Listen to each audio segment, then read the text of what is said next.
안녕하세요. 미친 신우 때문에 골머리를 썩고 있는 30대 여성입니다. 신우가 남편보다 한 살 많고 남편과 저는 동갑이니 어쨌든 윗사람은 맞지만 아무리 그래도 그렇지 정도를 지켜야 할 거 아닌가요? 게다가 자식들 간에 큰 소리가 나면 중재를 해주셔야 할 어머님마저 상황을 객관적으로 봐주질 않으시니. 그래서 남편과 상의 끝에 당분간 시댁 쪽엔 발길을 끊기로 했어요. 남편하고는 오랫동안 아는 사이로 지내다가 20대 끝자락에 진지한 사이로 발전했습니다. 특별한 어떤 계기가 있던 것은 아니고 그때가 가을이었는데 계절을 탔던 건지 남편이 먼저 같이 밥 먹을래? 같이 영화 보러 갈래? 하는 식으로 연락을 해왔지요. 그리고 그 시기에 제가 회사 문제로 스트레스가 심했거든요. 하지만 가족이나 가까운 친구들한테 하소연하는 것도 한두 번이지. 솔직히 매번 앓는 소리만 하는 사람을 누가 좋아하겠어요? 그러니 언젠가부턴 오히려 가까운 사람들한테는 제 속을 꺼내 보이기가 더 어렵더라고요. 하지만 남편하고는 솔직히 처음에는 이렇게 만나다가 또 흐지부지 될지도 모르는데 못할 말이 뭐가 있겠나 싶었고, 그러니 오히려 허심탄회하게 제 이야기를 할 수 있었답니다. 그리고 오히려 부담 없이 만나다 보니 정이 들었다고 해야 할지, 저나 남편이나 누가 먼저 사귀자고 말하지는 않았지만 자연스레 연인 사이로 발전했네요. 그리고 이후로 남들처럼 알콩달콩 연애하다가 부부의 영까지 맺게 되었고요. 객관적인 조건들만 비교해봐도 남편이나 저나 누가 더 낫네 못낫네를 따지는 게 무의미할 만큼 비슷한 상황이었습니다. 남편은 중견기업을 다니는 직장인이었고 저는 7급 공무원으로 버리는 제가 조금 적긴 했지만 대신 제 직장은 탄탄했으니까요. 외적인 거는 둘 다 어디 가서 못났다 소리는 들어본 적이 없었고 양가 부모님 건강하시고 노후 준비도 되어 계시겠다. 정말 남편과 저 두 사람만 놓고 보자면 딱히 마음에 걸릴 게 없었어요. 하지만 이런 와중에 딴지를 거는 인물이 있었으니 그건 바로 신우였습니다. 앞서 말한 대로 신우는 남편보다 고작 한 살이 많았을 뿐인데도 처음 제가 시댁에 인사를 드리러 간 자리에서 저더러 시집을 온다는 건 시부모님을 부모처럼 모시겠다고 맹세를 하는 거나 마찬가지라며 시부모님한테 친정부모님한테 하듯이 잘해야 한다고 훈계를 하대요. 솔직히 뜬금없는 맹세니 뭐니 하는 소리에 황당했지만 그때는 저도 워낙 긴장을 많이 해서 네네 하고 얼떨결에 넘어갔어요. 집으로 올라오는 길에 제가 남편에게 언니가 좀 특이한 애라고 살짝 운을 띄웠습니다. 사실 남편이 신우에 대해서는 연애 시절에도 그다지 이야기를 한 적이 없었기 때문에 사이가 안 좋은가 하고 생각은 했었지만 신우가 정확히 어떤 사람인지 대놓고 물어본 적은 없었거든요. 그리고 아니나 다를까 남편이 한숨을 푹 내쉬더니 신우가 원래 나서기를 좋아하고 뭐든지 진두지휘하기를 좋아한대요. 대접받는 것도 좋아하고 어려서부터 성질이 보통이 아니라 어머님 아버님이 오냐오냐 해줬던 게 화근이었던 것 같다나요. 하지만 신우가 어떤 사람이건 간에 저는 그다지 첫 만남에 있었던 일에 마음을 두지 않았습니다. 솔직히 말해서 신우 때문에 피곤할 수도 있겠다 싶기는 했지만 그렇다고 1년에 보면 몇 번이나 보겠나 싶어서 최대한 신경 쓰지 않으려고 했던 거죠. 그런데 막상 결혼을 하니까 왜 어른들이 남편 하나만 볼 게 아니고 그 집 사람들을 다 봐야 한다고 하시는지 알겠더군요. 매일같이 보지 않더라도 뭐가 됐건 간에 신우가 한 번씩 들쑤시고 가면 온갖 성질이 올라와서 그걸 다스리는 것도 예산일이 아니었네요. 예를 들어 어머님 아버님 생신이나 명절만 되면 어련히 전화 남편이 알아서 할 것인데 자기가 먼저 연락을 해서는 이래라 저래라 오만 설레발을 치지를 않나. 하지만 자기 결혼 생활도 똑바로 못하는 신우가 그러니 황당하고 가짜났던 게 당시 솔직한 제 심정이었습니다. 보자하니 심해부한테 무슨 약점이라도 잡혔는지 아주 쥐잡듯이 잡혀 살았거든요. 게다가 심해부도 심했다 싶기는 한데 명절 다음 날이었나 그랬을 거예요. 심해부가 대낮부터 술에 잔뜩 취해서는 시부모님더러 당신들 딸이랑 도저히 못 살겠다며 볼 때마다 괴로워 죽겠다고 난리를 치더라니까요. 그러다 결국 작년에 신우가 심해부랑 이혼을 했는데 사실 부부가 살다가 이혼하면 재산도 재산이지만 양육권이니 친권이니 하는 문제로 소위 박터지게 싸우지 않나요? 그런데 두 사람은 그런 부분에 있어서는 정말 너무너무 조용했습니다. 심해부 쪽에서 양육권이고 친권이고 다 필요 없다고 했거든요. 게다가 그리고 두 사람의 결혼 생활이 10년 남짓으로 짧지도 않았는데 신우가 재산도 하나 못 받고 오히려 위자료를 주게 되어서 집안이 난리도 아니었어요. 부부간의 일은 부부만이 알 테지만 솔직히 여러모로 이상하다 싶었죠. 이혼한 이후로 신우는 딱히 직장 없이 어머님께 용돈을 받아가며 생활을 이어나가는 듯 했어요. 그리고 솔직히 저희는 오히려 어머님 아버님께 매달 50만 원의 용돈을 드리고 있었으니 그런 상황이 곱게 보이지가 않대요. 하지만 어쨌든 저희가 용돈을 좀 챙겨드린다고 해서 그 돈을 어머님 아버님이 어떻게 쓰시는지까지 참견할 입장은 못 되잖아요. 그래서 저희는 우리는 우리가 할 도리만 하면 된다 생각하기로 하고 탐탁치 않은 상황은 그냥 모른 척 못 본 척하고 넘겼습니다. 한편 저는 출산 때와 육아휴직 때를 제외하곤 계속해서 친정어머니의 도움을 받으며 맞벌이 생활을 이어나가고 있었어요. 한때는 워킹맘 생활이 버거워 그냥 회사를 관둘까 하는 생각도 안 했던 건 아니지만 그래도 이렇게 몇 년만 지나고 나면 아이한테 일하는 엄마도 보여줄 수 있고 경제적으로도 훨씬 여유롭지 않을까 하는 생각에 참고 버텼죠. 그런데 올해 초 친정아버지 건강이 나빠지시면서 친정부모님 두 분 다 서울 생활을 정리하고 시골로 내려가시게 되셨습니다. 그래서 이모님을 알아보기 시작했는데 어머님이 먼저 당신이 봐주시겠다고 하시대요. 하지만 당시 어머님께선 저희 집에서 사시는 곳도 가깝지 않으셨던 데다가 운전도 못하셔서 대중교통을 이용하시는 상황이었거든요. 그래서 제가 애둘러 거절을 했는데 이후로도 남편과 신우를 통해서 집요하게 당신이 봐주시겠다고 하시는 거예요. 남보다는 할머니가 낫지 않겠냐면서요. 그리고 그걸 딱히 반박할 이유가 떠오르질 않아 어쩔 수 없이 부탁을 드리게 되었습니다. 어머님이 저희 딸을 봐주시는 건 하루에 3시간에서 4시간 남짓으로 솔직히 그렇게 긴 시간은 아니었어요. 어린이집에서 하원을 하는 게 4시쯤이었고 이후로 제가 퇴근하고 오는 시간까지 넉넉 잡아 3시간. 어쩌다 일이 길어지면 4시간 그런 식이었죠. 그리고 그럴 때면 어머님께서 저녁을 차려주셨는데 이런 일은 일주일에 정말 한 번이나 있을 정도였네요. 참고로 친정어머니는 이것보다 더 오랜 시간을 봐주셨고 딸이 퇴근하고 집에 와서 부랴부랴 살림하는 게 속상하시다며 저희 부부 저녁도 챙겨주시기가 일쑤셨습니다. 그래서 감사한 마음으로 부족하지만 매달 100만 원 남짓 챙겨드렸어요. 물론 친정어머니는 이 돈의 대부분을 다시 저희 딸을 위해 쓰셨지만요. 아무튼 이랬던 친정어머니와 달리 어머님께서는 아이와 있은 지 2시간만 넘어가면 저에게 전화를 해대셨습니다. 어디쯤이냐 언제 오냐 올 때 이것저것 좀 사와라. 어찌나 사람 마음을 급하게 만드시는지 막말로 돈은 돈대로 받으시면서 얼마나 눈치를 주셨는지 몰라요. 하지만 이것 때문만에 제가 어머님께 서운했던 것은 아닙니다. 그렇게 저희 딸을 봐주신 지 3개월쯤 지났을 무렵이었어요.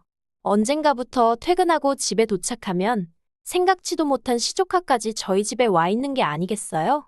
처음에 한두 번은 그냥 어쨌든 시조카한텐 저희 어머님이 외할머니니 따라왔나 보다 생각하고 넘겼는데 점점 하루가 멀다 하고 와 있으니 황당하기 짝이 없었죠. 그래서 제가 일주일쯤 됐을 무렵 어머님께 시조카는 왜 매일같이 여기 와 있냐고 물었습니다. 그랬더니 어머님께서 신우가 뭐 볼 일이 있다며 당분간 시조카 좀 봐달라고 했다는 거예요. 그런데 제 입장에서는 어머님이 먼저 저희 딸을 봐주시겠다고 하도 우기셔서 내키지 않는데도 돈까지 들여가며 딸을 맡기는 상황이었는데 시조카까지 와 있으니 기분이 좋지는 않았습니다. 제가 신우나 시조카를 별로 좋아하지 않는 것도 이유였겠죠.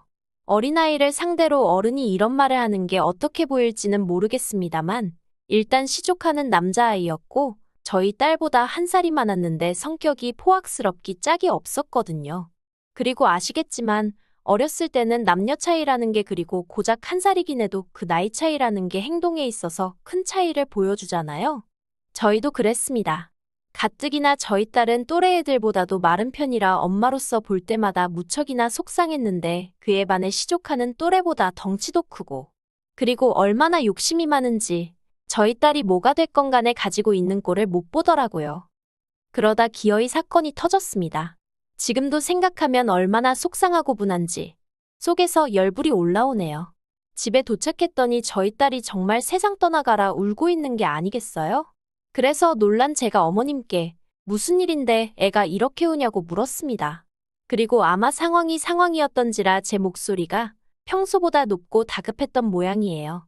어머님이 그런 제 목소리를 트집 잡으시며 어디 시애미한테 소리를 지르냐며 책 좀 찢어졌다고 저런다고 왜 저렇게 애가 유난스럽냐는 겁니다. 그리고 그제서야 저희 딸 손에 들려있는 이리저리 찢겨진 동화책이 보였어요. 저희 딸이 유난히 좋아하는 책이었지요. 알고 보니 시조카가 저희 딸이 책을 읽고 있으니 그걸 냅다 뺏어서 그렇게 찢어놨던 거대요. 저는 너무 화가 나서 어머님께 일단 시조카 데리고 이 집에서 나가시라 했어요.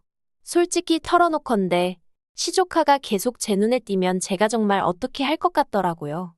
그러자 어머님께서는 저더러 네가 이렇게 예민을 떠니 네 딸이 살이 안 찌는 거라면서 애들끼리는 원래 투닥거리면서 크는 거라나요? 그리고 그런 소리를 듣고 눈 안 뒤집힐 애엄마가 몇이나 있겠어요. 제가 어머님께 그만 좀 하시라고 소리를 질렀습니다. 제가 드리는 돈 받고 저희 애 봐주시러 오셨으면 저희 애부터 챙겨주셔야 하는 거 아니냐고요. 그랬더니 돈 몇 푼이나 준다고 유세냐면서 저한테 못됐네 어쩌네.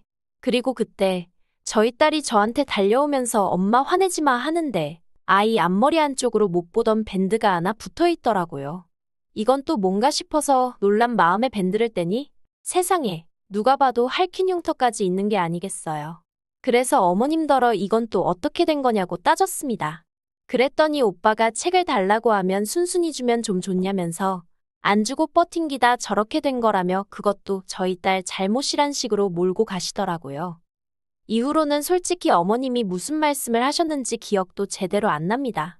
제정신이 아닌 채로 어머님과 시조카를 내쫓듯 집에서 내보냈고 집에서 딸을 끌어안고 엉엉 울었어요.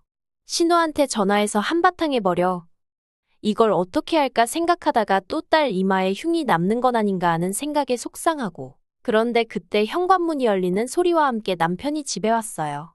남편이 미처 신발을 벗기도 전에 제가 좀 전까지 있었던 일을 미친 듯이 털어놓았습니다.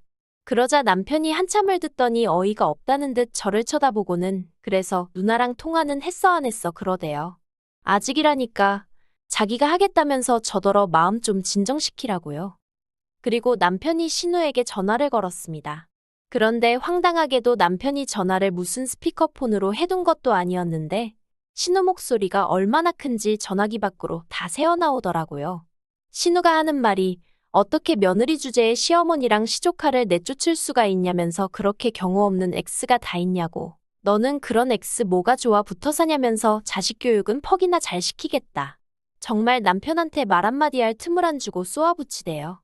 그러자 남편도 처음에는 조곤조곤 말하려던 것 같은데 화가 난 건지 신우한테 야, 너 해가며 적당히 좀 하라고 목소리를 높였습니다. 나이 드신 부모님이 오냐오냐 하고 맞춰주니까 네가 뭐나 되는 것 같냐면서 솔직히 제가 그동안 꾹꾹 눌러 참았던 정말 퍼붓고 싶었던 말을 남편이 다 하대요. 그리고는 신우더러 니나 자식 교육이나 똑바로 시키라면서 우리 딸 얼굴에 상처라도 생기면 어떻게 할 거냐고 악을 써댔지요. 그리고 그때 신우랑 어머님이 같이 계셨던 모양이에요. 어머님이 전화를 받으시곤 남편더러 너는 동생이 돼서 누나한테 말버릇이 그게 뭐냐며 네 마누라가 시켰냐고 화를 내시대요. 그리고는 저더러 너 거기 있지 하시더니 그까짓 거 돈 몇 푼 가지고 유세 떠는 거 아주 못된 버릇이라고 아주 머리털을 다 잡아 뽑아서라도 뜯어 고쳐놓고 말겠다 하시는데 솔직히 저는 저희 어머님이 배움은 짧으셔도 마음 씀씀이는 넓고 따뜻한 분이라고 생각했거든요. 그래서 신우의 막말보다 어머님의 막말에 더 큰 충격을 받았죠. 결국 그날 밤 저희는 상의 끝에 전문으로 교육받은 이모님을 모시기로 했고 어머님 아버님께 드리던 돈도 그쪽에 쓰기로 했습니다. 그런데 이튿날 황당하게도 어머님이 저희 딸 어린이집에 오셨더랍니다. 애 하원시키러 오셨다더래요. 정말이지. 제가 어린이집에 미리 연락을 해뒀으니 망정이지. 제가 어머님더러 거긴 왜 가셨냐니까 뭘 하셨는 줄 아세요. 당신은 당신 할 일을 하러 간 거니까 저더러 신경 쓰지 말랍니다. 아니 제 딸인데 어떻게 신경을 안 쓰나요? 그래서 어머님께 더 이상 안 가셔도 된다고 했습니다. 좋은 분 찾아서 그분께 부탁드릴 거니 어머님은 앞으로 시족 하나 챙겨주시면 되겠다고요. 그랬더니 그제서야 어머님이 그러면 당신은 무슨 돈으로 살림을 꾸리냐는 거예요. 어이가 없어서. 그리고 너무 뻔뻔한 어머님 모습에 솔직히 저도 짜증이 났어요. 그래서 어머님 잘난 딸한테 한번 물어보지 그러시냐고 쏘아붙여버렸네요. 남편이 말하길 자기가 누나한테 치이고 스트레스 받는 건 그러려니 참을 수 있었답니다. 막말로 평생을 참았는데 더 못 참겠나 싶었대요. 하지만 솔직히 어머님이 신혼의 아들이 저희 딸이 말을 긁어놨는데도 그냥 밴드 하나로 숨기려고 드셨다는 게, 그리고 그런 와중에도 제 탓을 하시고 저희 딸 탓을 하시는 모습을 보고 있으니 이러다간 내 딸도 평생 나처럼 치여 살겠구나 싶어서 정신이 확 들었다나요. 그리고 이후로 벌써 시간이 한참 흘렀는데 신우는 물론이고 시부모님과도 일절 연락을 주고받지 않고 있습니다. 어머님이 저에게 정말 이런 식으로 할 거냐고 문자를 보내시긴 하는데 남편이 그냥 무시하라고 해서 무시 중이에요. 그리고 알고 보니 제가 남편과 결혼할 때만 하더라도 시부모님 노후도 준비가 되어 있다고 하셨거든요. 그런데 신우가 심해부 위자료 물어주면서 시부모님이 연금을 다 일시불로 찾아 쓰셨다대요.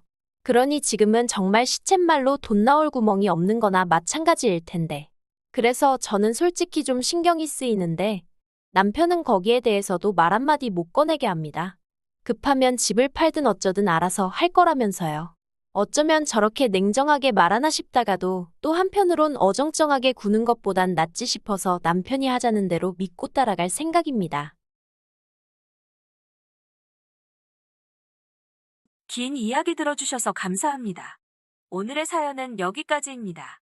구독과 좋아요, 알람 설정해주시면 앞으로 더 좋은 사연으로 찾아오겠습니다. 감사합니다.